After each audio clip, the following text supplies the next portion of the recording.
오늘 우리가 함께 묵상할 하나님의 말씀은 여호수아 14장 말씀입니다. 말씀 봉독은 10절에서 15절까지 하겠습니다.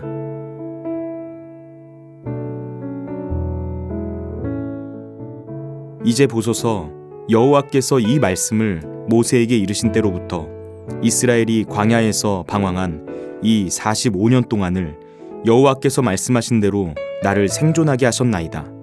오늘 내가 85세로 돼 모세가 나를 보내던 날과 같이 오늘도 내가 여전히 강건하니 내 힘이 그때나 지금이나 같아서 싸움에나 출입에 감당할 수 있으니 그날에 여호와께서 말씀하신 이 산지를 지금 내게 주소서.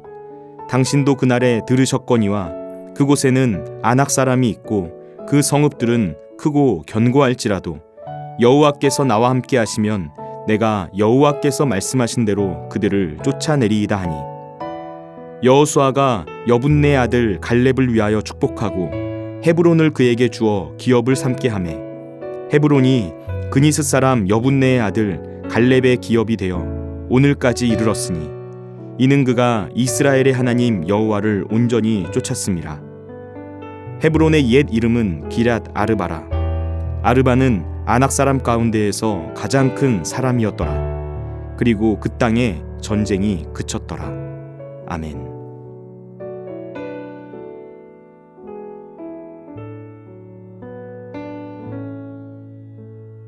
여호수아 14장의 배경은 여호수아가 요단 동쪽 땅을 분배하고 이제 요단 서편의 땅을 분배하려고 할 때 이야기입니다. 그때 유다 지파와 함께 갈렙이 나와서 45년 전에 있었던 가나안 정탐 사건에 대해서 이야기하기 시작합니다.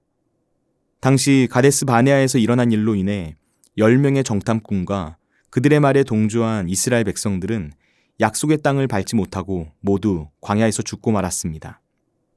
하나님께서 이들의 행동을 심판하신 것이죠. 하나님께서는 왜 이들을 모두 광야에서 죽게 만드신 것일까요? 이들의 문제는 과연 무엇이었을까요? 사실 출애굽 1세대의 문제는 굉장히 명확합니다. 그들이 정확한 사실을 분석하지 못했던 것이 문제가 아니었습니다. 그들에게 전쟁을 수행할 만한 능력이 부족했던 것도 아니었습니다. 그들의 가장 큰 문제는 다른 것에 있었습니다. 그것은 바로 하나님에 대한 믿음 없음이었습니다. 약속의 땅 가나안을 향한 여정 속에서 출애굽 1세대의 한계를 결정지은 것이 무엇입니까? 그것은 바로 믿음입니다. 하나님에 대한 믿음의 부족, 신뢰의 부족이 그들의 삶에 하나님께서 행하신 놀라운 일들과 기적의 역사를 보지 못하게 만드는 최대의 장애물이었습니다. 여기서 우리는 우리가 가지고 있는 기존의 생각을 교정해야 합니다. 내 인생의 한계를 결정짓는 것은 무엇입니까? 내가 가지고 있는 출신 배경입니까? 학력이나 스펙입니까? 또는 컴플렉스입니까? 내가 생각하고 있는 인간적이고 세상적인 요소들이 내 인생의 한계를 결정짓는 것이 아닙니다. 이런 것들이 내 인생의 한계를 결정짓는다는 생각은 마귀의 속임입니다. 사단은 그런 식으로 우리를 부추깁니다. 내 힘과 능력으로 나에게 한계처럼 느껴지는 것들을 꾸역꾸역 메꿔나가다 보면 마치 그것이 내 인생의 안전을 보장해 줄 수 있는 것처럼 생각하게 만듭니다. 그러나 나의 인생을 나의 힘으로 이끌어갈 수 있다는 생각은 착각에 불과합니다. 지금 당장 착각에서 깨어나시기 바랍니다. 내 인생의 한계를 결정짓는 것은 하나님에 대한 믿음입니다. 가데스 바네아에서 가나안 땅을 정탐한 12명의 정탐꾼은 모두 같은 사실을 보았습니다. 그런데 놀랍게도 모두 다른 해석과 확신을 가졌습니다. 하나님께서 우리에게 기대하시는 것은 어떤 일에 대한 객관적인 사실을 관찰하고 현실을 감지해내는 능력이 아닙니다. 하나님이 기대하시는 것은 주어진 사건과 사실을 하나님의 관점에서 해석해낼 수 있는 믿음의 능력입니다. 오늘 본문에 나오는 갈렙이라는 인물은 이러한 해석의 능력, 믿음의 능력을 가지고 있는 사람이었습니다. 여러분, 갈렙이 가데스 바네아에서만 이런 해석의 능력, 믿음의 능력을 가지고 있었다고 생각하지 마시길 바랍니다. 갈렙은 어느 한순간에 느닷없이 그런 믿음의 능력을 발휘했던 것이 아닙니다. 여호수아 14장 14절 말씀을 보면 헤브론이 그니스 사람 여분네 아들 갈렙의 기업이 되어 오늘까지 이르렀으니 이는 그가 이스라엘의 하나님 여호와를 온전히 쫓았음이라 라고 기록하고 있습니다. 여기서 중요한 단어가 온전히라는 단어입니다. 가데스 바네아에서의 사건을 기록하고 있는 민수기 14장 24절 말씀도 보면은 그러나 내 종 갈렙은 그 마음이 그들과 달라서 나를 온전히 따랐은즉이라고 기록하고 있습니다. 갈렙은 어떤 사람입니까? 온전히 행한 사람이라는 것입니다. 온전하다는 것은 변함이 없다는 뜻입니다. 갈렙은 온 마음을 다해서 변함없이 하나님을 섬겼다는 것이죠. 광야 40년 시간을 생각해 보면 이스라엘 백성들은 상황과 환경 앞에서 변덕이 죽을 듯 했습니다. 그들의 믿음은 마치 냄비와 같았습니다. 하나님의 일하심을 경험하면 기뻐 뛰면서 즐거워하면서 끓어오르는데 조금만 어려운 상황들이 닥치면 쉽게 원망과 불평을 쏟아내면서 차갑게 식어버리고 말았습니다. 그런데 성경은 갈렙은 달랐다고 말합니다. 그는 다수의 사람들이 다 이 길이 맞다고 주장하고 휩쓸려 갈 때에도 거기에 동조하지 않는 사람이었습니다. 생각해 보시기 바랍니다. 가데스 바네아에서 갈렙 주변의 사람들이 모두 원망과 불평을 쏟아냈습니다. 공동체 전체가 부정적인 말에 전염되어 버렸습니다. 모두가 한 목소리로 원망과 불평을 쏟아냅니다. 이 정도 분위기면 일반적인 경우라면 아무리 처음에 괜찮았다 하더라도 정말 저 사람들이 하는 말이 맞나? 정말 그런가? 생각하고 의심하게 되는 것이 자연스러운 일입니다.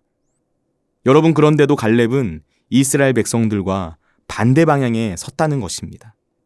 이스라엘 전체와 맞서는 용기를 가졌다는 것이죠. 이것은 대단한 일입니다. 그리고 위험한 일입니다. 대부분의 사람은 다수를 따라갑니다.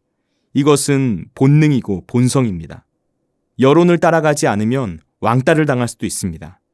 그렇기 때문에 다수를 따라가지 않으려면 대단한 용기가 필요합니다. 갈렙이 승리의 삶을 살아갈 수 있었던 비결이 바로 여기에 있습니다. 그는 45년 동안 변함없이 온전히 하나님만을 따랐습니다. 전심으로 하나님을 따랐습니다. 그 마음이 나누어지지 않았습니다. 오직 하나님께만 초점을 맞추고 하나님만 바라봤습니다. 한순간 그랬던 것이 아닙니다. 지금 그의 나이가 85세입니다.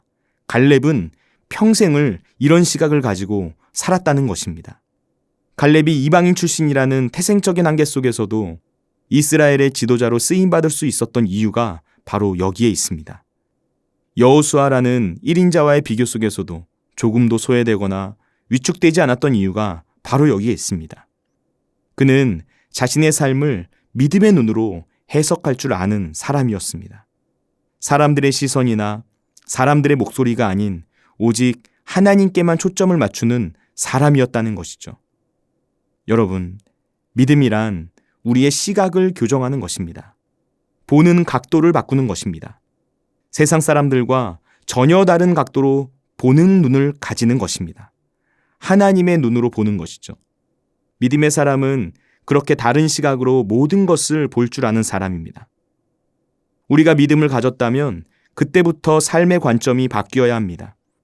악조건 속에서도 믿음으로 바라볼 줄 아는 시각을 키워야 합니다. 모든 어려운 상황 가운데서 눈앞에 보이는 상황과 현실만을 바라보는 것이 아니라 그 속에서 일하시는 하나님을 볼 수 있어야 합니다. 하나님께서 역사하시면, 하나님께서 허락하신다면, 하나님께서 되게 하신다면 모든 것이 다 끝난다. 믿음의 사람은 바로 이런 생각과 담대함으로 세상을 살아가는 것입니다. 우리의 미래는 내가 나의 미래에 대하여 무엇을 믿고 있는가에 달려 있습니다. 나를 믿는 것이 아닙니다. 하나님을 믿는 것입니다. 하나님의 역사를 믿고 하나님의 일하심을 신뢰하는 것입니다. 지금 갈렙은 그런 믿음으로 지치지 않고 도전하고 있습니다. 갈렙이 이 산지를 내게 주소서라고 말했습니다. 갈렙이 말하는 그곳은 옛날 이스라엘의 10명의 정탐꾼들을 뒷걸음질 치게 만들었던 아낙 사람들이 살고 있는 크고 견고한 성이었습니다. 그러나 갈렙은 개의치 않고 말합니다. 85세가 된 지금 하나님의 말씀이 성취되는 때가 이르렀다고 담대하게 말하고 있습니다. 이 도전에 장애물이 없는 것은 아니죠. 그러나 갈렙은 문제처럼 보이는 그것이 내게는 전혀 문제가 되지 않는다는 것을 알았습니다. 왜냐하면 하나님께서 나와 함께 하실 것을 믿었기 때문입니다. 여러분, 우리의 인생 속에 여전히 도전하여 얻고자 하는 산지가 있습니까? 그 산지가 있다면 그 기업을 취하여 얻기까지 모든 장애물을 초월할 수 있는 영적인 깊이, 믿음의 깊이를 갖추고 있습니까? 우리 인생의 크기는 현실의 장애물의 크기에 비례하는 것이 아닙니다. 내 믿음의 크기에 비례합니다. 나에게 주어진 현실을 믿음의 눈으로 해석할 때 우리의 인생은 무한한 하나님의 영광 안에 거하게 됩니다. 기도하겠습니다. 우리를 사랑하시는 하나님 아버지, 갈렙과 같은 믿음을 허락하여 주옵소서. 언제나 어디에서나 변함없는 모습으로 주님을 신뢰하며 살아갈 수 있는 온전한 믿음을 가지길 원합니다. 우리에게 그런 믿음의 깊이를 더하여 주옵소서.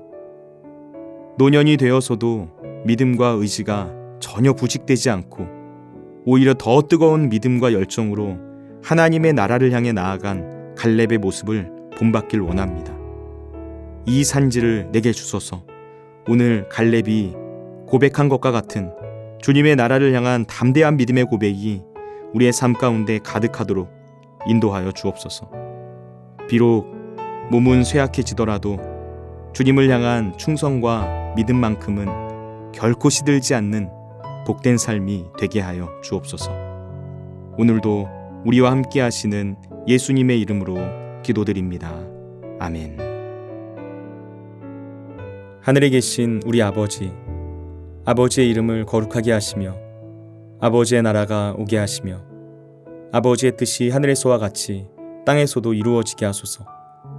오늘 우리에게 일용할 양식을 주시고 우리가 우리에게 잘못한 사람을 용서하여 준 것 같이 우리 죄를 용서하여 주시고 우리를 시험에 빠지지 않게 하시고 악에서 구하소서. 나라와 권능과 영광이 영원히 아버지의 것입니다. 아멘.